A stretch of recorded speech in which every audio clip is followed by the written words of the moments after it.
Very good evening everyone. कैसे हो आप सभी? उम्मीद करता हूँ काफ़ी अच्छे होंगे, स्वस्थ होंगे और सभी खुशहाल होंगे और नई ऊर्जा के साथ आज फिर से आए होंगे, यही उम्मीद और यही सोच के कि आज भी हम कुछ नया और अच्छा सीख के जाएंगे। तो चलिए सेशन को स्टार्ट करते हैं। उस स्टार्ट करने से पहले आप सभी का मेरे अपने YouTube channel learning by doing में आपका स्वागत है। तो चलिए सेशन को स्टार्ट करते हैं। तो हम डिस्कशन किस चीज़ का करते हैं? डेली रात के 9:15 हिंदू एडिटोरियल का हम डिस्कशन करने वाले हैं डेली की तरह, Monday to Saturday 9:15 PM। Time to learn, time आ गया है कुछ सीखने का, कुछ समझने का और कुछ पढ़ने का और कुछ याद करने का। We learn, we grow. हम पढ़ेंगे और हम डेफिनेटली आगे बढ़ेंगे। जैसा कि हम डेली कर रहे हैं, हम पढ़ते हैं और कुछ ना कुछ आगे, कल से बेहतर आगे बढ़ने का एक प्रयास हम कर रहे हैं। अभी तक आप लोगों ने हमें फॉलो नहीं किया तो आप लोग हमें ट्विटर पे फॉलो कर लीजिए। चैनल को सब्सक्राइब नहीं किया, चैनल को सब्सक्राइब कीजिए और बेल आइकन को प्रेस कीजिए और टेलीग्राम ग्रुप भी आप ज्वाइन कर लीजिए। अगर आपके पास में कोई सजेशन या कोई फीडबैक है जो आप हमारे चैनल से संबंधित हमसे शेयर करना चाहते हो तो आप हमें जीमेल के माध्यम से हमें भेज सकते हो। तो आज का मोटिवेशनल थॉट और एक पॉजिटिव थॉट। जब कोई काम नहीं कर रहे हो तो घड़ी की तरफ देखो, और जब कोई काम कर रहे हो तो घड़ी की तरफ मत देखो। कहा ये जा रहा है, जब भी आप किसी काम को करने में लग जाते हो तो घड़ी की ओर देखना बंद कर दो, कितना टाइम हो गया। जब तक वो काम करो जब तक कि वो पूरा नहीं हो जाता।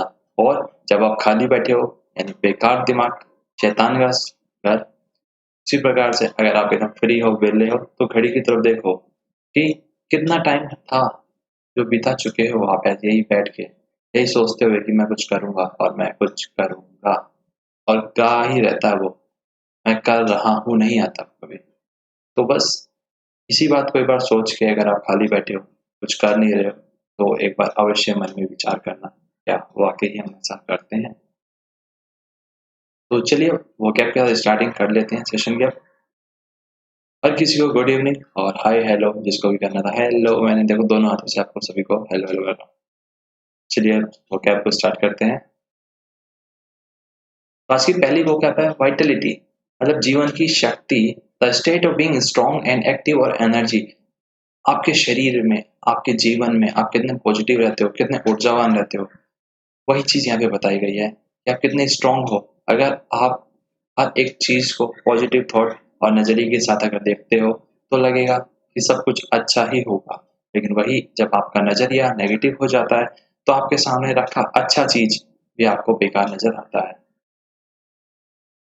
सरपासिंग, अति बढ़कर, इनकम्पेरेबल और आउटस्टैंडिंग, मतलब इस कदर से हम पास हो गए आगे कि जिसको उम्मीद भी नहीं थी कि हम इतने हद तक आगे जा चुके हैं अब तो। सेंसिटिविटी, संवेदनशीलता, कितना सेंसिबल टॉपिक है और हम कितने उसके प्रति सेंसिटिव हैं, यानी हम उसके प्रति कितने सिंसियर हैं, किस हद तक हम उसको कम करना चाहते हैं या किस हद तक हम उसको चाहते हैं। द क्वालिटी और condition of being sensitive, compulsion, मतलब मजबूरी है आपकी उसके फोन का रिप्लाई करना, उसके मैसेज का रीड और अनरीड करके भी रिप्लाई करना, और अगर आप सही नहीं हैं तो आप बीमार हैं तो भी उसका जो फ़ोन है उसको उठाना और उसके साथ बात करना। द एक्शन और स्टेट ऑफ फोर्सिंग और being forced to do something constraint, वही चीज़ यहाँ पे बताई गई, मजबूर हो आप भी, क्या करें, मैडम का फ़ोन है, बात करनी ही पड़ेगी। ओवर एम्फसाइज, अधिक बल देने का, यानी अब मोर फोकस करने का उसके ऊपर। प्लेस एम्फोसिस ऑन, इतने ज़्यादा ध्यान से उसके ऊपर फोकस करना, मतलब समझ सकते हो आप। कमिटमेंट मतलब वादा, ये वादा रहा मेरा तुमसे निभाऊंगा। द स्टेट और quality of being dedicated to a cause और एक्टिविटी, मतलब ऐसी क्वालिटी जिसके प्रति आप पूरी तरीके से समर्पित हो जाते हो कि मैंने अगर ऐसा कहा तो मैं उसे पूरा अवश्य करूँ। एग्री है, एग्रेसिव मतलब आक्रामक, काफी ज्यादा आप तीव्र विचार से उसके ऊपर अटैक कर देते हो, या फिर इस प्रकार से आप अपने काम करते हो बहुत जल्दबाजी में। Ready or likely to attack or confront, characterized by or resulting from aggression। वही तीव्रता आक्रमण के साथ मतलब बहुत जल्दबाजी। स्पाइक मतलब नुकीला, और स्पाइक का मतलब होता है बढ़ जाना, काफी कुछ। इम्पेल ऑन और pierce with a sharp point. अगर मतलब भविष्य बतलाना, यानी फ्यूचर का फोरकास्ट करना। ऑफ एन इवेंट और circumstances what and a good और बैड आउटकम, कि क्या होने वाला है ऐसे हम मान के चलते हैं, या हमें ऐसा बताया जाता है, ऐसा दर्शाया जाता है, या तो कुछ अच्छा होने वाला है और या फिर कुछ बुरा होने वाला है। तो चलिए अब आर्टिकल को स्टार्ट कर लेते हैं। तो जो आज का आर्टिकल है, तो आइए जान लेते हैं किसके बारे में हमें आज का आर्टिकल दिया गया है। तो उसका सबसे पहले टाइटल। टाइटल में कहा गया मिसप्लेस प्रायोरिटी, यानी जो हमारी प्राथमिकताएं हैं हम उसे मिसप्लेस यानी भूल चुके हैं और या फिर आगे पीछे उसे कर चुके हैं। एग्रेसिव टेस्टिंग यानी तीव्र स्तर पर यानी ज्यादा से ज्यादा टेस्टिंग।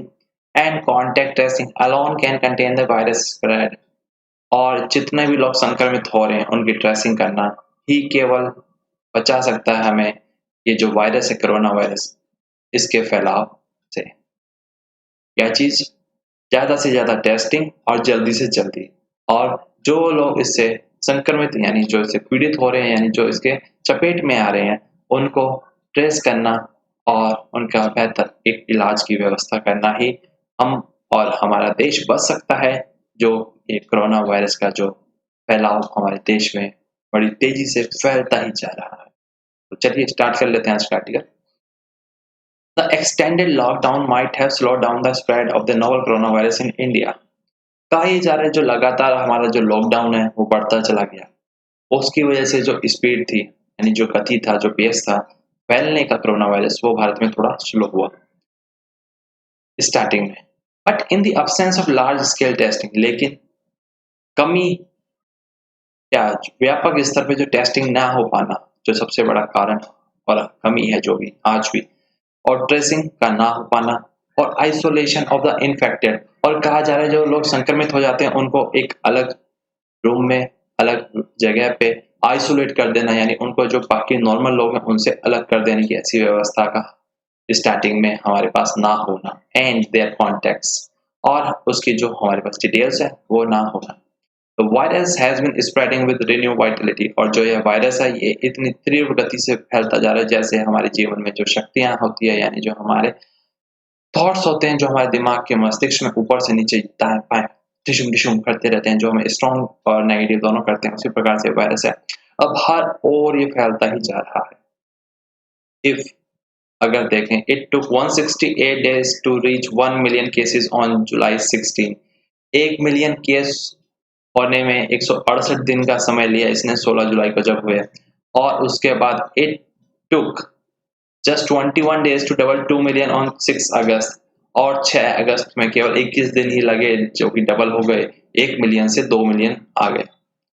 और जो मृत्यु है वो भी same, death to increase from 25,599 on July 16 to 41,641 on August 6। 168 दिनों में लगभग 25,500 लोगों की मौत हुई, और बाकी 21 दिनों में अराउंड अराउंड हम देखें इसमें तो 15,000 लोगों की जान जा चुकी, केवल 15 दिन, 21 दिन में 15। काफी भयानक और दुखदायी आंकड़ा है। इन रिसेंट वीक, और हाल ही के हफ्तों में और हाल ही के सप्ताह में अगर हम देखें बात करें, the number of daily new cases reported across India has been increasing, यानी लगातार भारत में जो नए नंबर ऑफ केसेस है वो बढ़ते ही बढ़ते जा रहे हैं। सिमिलरली इसी प्रकार से the number of death per day has also been rising it, और सेम इसी प्रकार से जो लोगों की मृत्यु हो रही है कोरोना वायरस से, वो भी धीरे धीरे अब क्या उसका आंकड़ा डेली का बढ़ता जा रहा है। It cross the 1000 mark on August 9, और 1000 से भी ज्यादा लोग मारे गए केवल और केवल 9 अगस्त को ये क्रॉस कर गया आंकड़ा, ऐसा बताया गया है। टिल मिड जुलाई यानी मध्य जुलाई, लगभग 15 जुलाई के आसपास की बात की जा रही है, the daily fresh cases reported were well under 35,000, मतलब कहा जा रहा है 35,000 के नीचे नीचे ही रहते थे जो पर डे के केसेस हमारे देश में दर्ज किए जाते थे। बट लेकिन अब वो भी बढ़ गए हैं, increase to over 50,000 since July 29। 29 जुलाई के बाद से लगातार डेली हमारे देश में 50,000 से ज्यादा केसेस दर्ज किए जा रहे हैं and have been staying about 60,000 since August 6। और कहा जा रहा है 6 अगस्त के बाद से डेली यह आंकड़ा 60,000 प्लस आ रहे हैं केसेस हमारे देश में। सिंस अगस्त 3 अगस्त से India has been reporting the most cases in the world, कि भारत में ही सबसे ज्यादा केसेस दर्ज किए जा रहे हैं, सरपासिंग द यूएस। और जो यूएस है उससे भी ज्यादा अब भारत में डेली के नंबर ऑफ केसेस आ रहे हैं। वो भी हम यूएस को भी हम पीछे छोड़ चुके हैं, इतने ज्यादा हम तरक्की पे हैं, देख रहे हो। That the 7-day average test positive rate is 9.4 underscore the large number of infected people and compulsion to increase the test carried out each day। कहा जा रहा है कि अगर 7 दिन का हम एवरेज टेस्ट देखें तो उसमें लगभग 9.4% लोग पॉजिटिव आ रहे हैं, जो हमें यह दर्शाता है कि देश में बहुत ज़्यादा लार्ज स्केल पे जो लोग हैं वो इन्फेक्टेड हो चुके हैं इस बीमारी से। और अब ज़रूरी है और हमारी मजबूरी है जो हमें क्या बढ़ा देनी चाहिए टेस्ट जो हम कर रहे हैं जो भी डेली बेसिस पे। The low testing numbers are also reflected in low test over 14,000 per million population। और कहा जा रहा है कि जो लो यानी जो कम डेली हम टेस्टिंग कर रहे हैं वो also रिफ्लेक्ट करती है लो टेस्ट ओवर 14,000, यानी हम 14,000 लोगों के ऊपर टेस्ट कर रहे हैं पर मिलियन पॉपुलेशन का। आफ्टर दिल्ली, कर्नाटका और आंध्र प्रदेश, जब से दिल्ली ने, कर्नाटका ने और Andhra Pradesh to have increase the number of rapid antigen test done each day।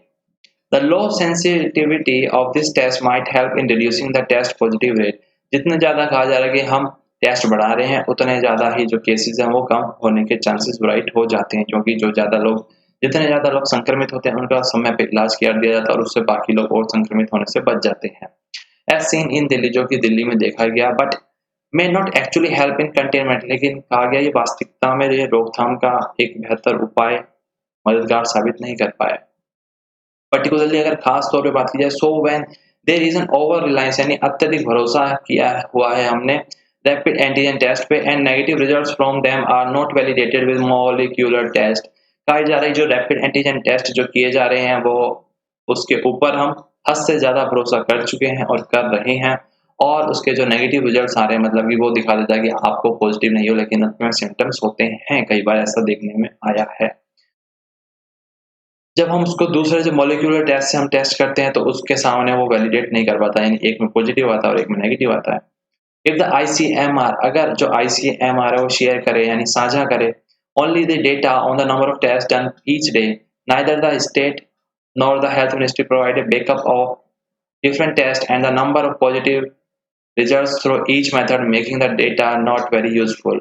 कहा जा रहा है अगर जो आईसीएमआर है, Indian council of medical research है, जो एसोसिएशन है, वो शेयर करे हमारे साथ यानी साझा करे उस डेटा को, उस आंकड़े को जो नंबर ऑफ टेस्ट किए जा रहे हैं हर रोज।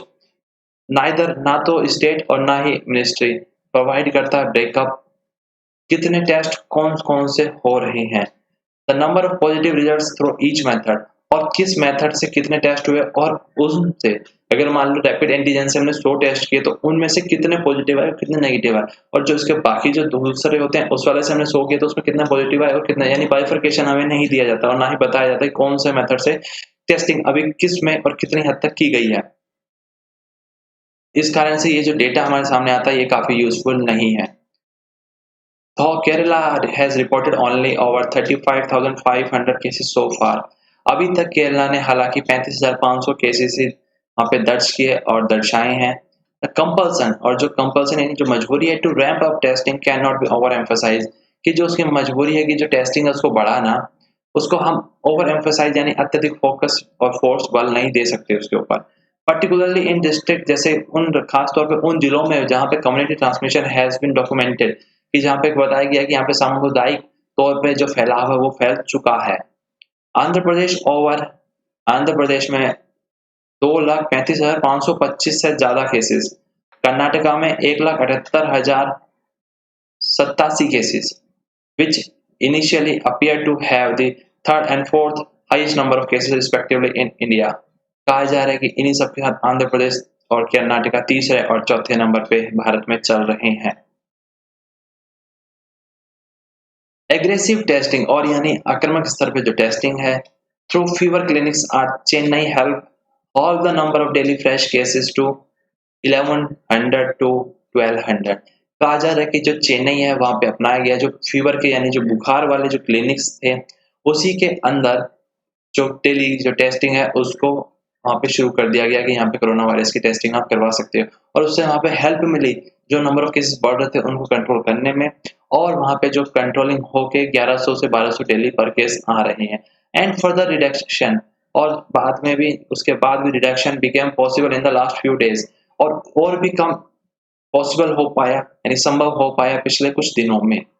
द रिन्यूड और जो फिर से कमिटमेंट है यानी जो हमारा वायदा है तो ट्रेस कॉन्टैक्ट्स कि जो उनके संबंधित लोग हैं जो उनके कांटेक्ट में आए और जो उनसे जिनका हालचाल लेना देना हुआ इंक्लूडिंग खास तौर पे वो लोग भी शामिल किए जा रहे हैं इसमें नॉन फैमिली मेंबर जरूरी नहीं है कि आप फैमिली मेंबर्स वाले ही हो सकता है भारी लोगों के भी आप संपर्क में आए हों। In Chennai since July has help in knocking down the number to below 1000। इन सब चीजों की वहां पे ट्रेसिंग करके ये पॉसिबल हो पाया कि वहां पे 1000 से जो केसेस हैं पर डे कम आ रहे हैं अब after putting up a good show initially. और ये जो उन्होंने आज कदम उठाए एक प्रकार का स्टार्टिंग में हमें काफी एक अच्छा कदम लग रहा है। Contact tracing has been nearly absent since midway in some state। जो कॉन्टेक्ट ट्रेसिंग है यानी जो लोगों से मेल जोल का जो उनका एक डेटा है और जो हम जिसके ऊपर निगरानी नहीं रख पाए वो बताया गया कि लगभग absent है यानी प्रेजेंट ही नहीं है यानी ऐसा नहीं हो पा रहा है। कब से सीन्स जो मिड मई है जब से बहुत सारे राज्यों में वन ऑफ द रीजन इसका एक कारण जो बताया जा रहा है why cases spike and spread कि क्यों केसेस लगातार बढ़ रहे हैं और क्यों फैल रही हैं उसका एक कारण ये है कि हम कॉन्टेक्ट ट्रेसिंग नहीं कर पा रहे हैं अच्छे स्तर से। आफ्टर द मेगा सिटीज और जो बड़े बड़े शहर है spike is now seen in the smaller cities in Tamil Nadu.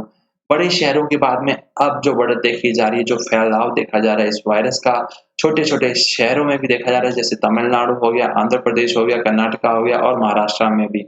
The daily confirmed cases and death in Gujarat and Telangana during the pandemic give an impression that the state priority is to manage the data। और कहा जा रहा है कि जो daily के confirm cases और जो मौत के जो आंकड़े आ रहे हैं गुजरात और तेलंगाना में इस महामारी के दौर में वो ऐसा दर्शा रहे हैं कि जो राज्य की प्राथमिकता क्या है जो डेटा है जो आंकड़े हैं उसको दबाना और उसको मैनेज करना कि जिससे जो एक प्रकार का जो सही डेटा है वो बाहर ना जा पाए।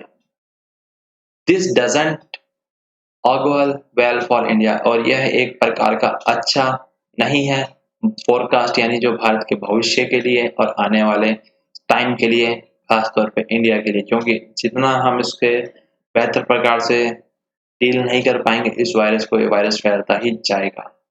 तो बेहतर ये होगा ज़्यादा से ज़्यादा टेस्टिंग ज़्यादा से ज़्यादा कॉन्टेक्ट ट्रेसिंग और ज़्यादा से ज़्यादा लोगों को आइसोलेट किया जाए जो भी इससे इन्फेक्टेड हो रहे हैं जिससे ये जो बीमारी है ये ज़्यादा से ज़्यादा ना फैल पाए। हालांकि काफ़ी हद तक बहुत फैल चुकी है लेकिन हम काफ़ी हद तक इसके ऊपर कंट्रोल भी कर पा रहे हैं। तो ये था आज का आर्टिकल। उम्मीद करता हूँ आप लोगों को अच्छे समझ में आया काफ़ी कुछ नया सीखने को मिला होगा। आप लोगों ने अभी तक ट्विटर पे फॉलो नहीं किया तो आप हमें ट्विटर पे फॉलो कर लीजिए चैनल को सब्सक्राइब कीजिए और टेलीग्राम ग्रुप को ज्वाइन कर लीजिए। अगर आपके पास कोई सजेशन कोई फीडबैक है जो आप हमें भेजना चाहते हैं तो आप हमें जीमेल के माध्यम से हमें सेंड कर सकते हैं। तो आज के लिए goodbye take care bye bye we learn we grow.